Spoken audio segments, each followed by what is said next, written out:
Hello friends, very very good morning. আমি পাপিয়া। আজকেও রান্নাঘর থেকে ভিডিওটা স্টার্ট করলাম। কেমন আছেন আপনারা? আশা করি ভালো আছেন, আমরাও ভালো আছি। তো বেরোবো অফিস, তার আগে আমার হাজব্যান্ড নিয়ে এসছে প্রচুর মাছ। এই যে এখানে রুই মাছ, কাতলা মাছ নিয়ে এসছে, ওটাকে এখন আলু দিয়ে ঝোল করবো। এই যে সব রেডি করে রাখলাম। এখানে নিয়ে এসছে তোপসে মাছ, ওটাকে আজকে একটু পেঁয়াজ টমেটো দিয়ে ঝাল করব। বাকি মাছগুলো ধুয়ে রেখেছি। আর এই যে এখানে নিয়ে এসছে লোটে মাছ। লোটে মাছটাও ওই পেঁয়াজ আদা রসুন দিয়ে গামাখা করব। তো এই আজকে রান্না বান্না। তো এখনও রান্না কমপ্লিট হয়নি, জাস্ট টিফিনটা করলাম, মানে টিফিন তৈরি করলাম।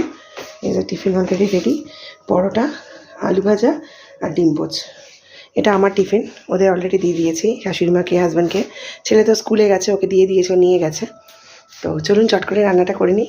কী করলাম একটু পরে শেয়ার করছি, সঙ্গে থাকুন। টাটা সবাইকে, একটু পরে আবার আসছি। Again very very good morning. সবাই খুব ভালো থাকবেন, সাবধানে থাকবেন। একটু পরে আসছি ফাইনালি কী রান্না করলাম। টাটা।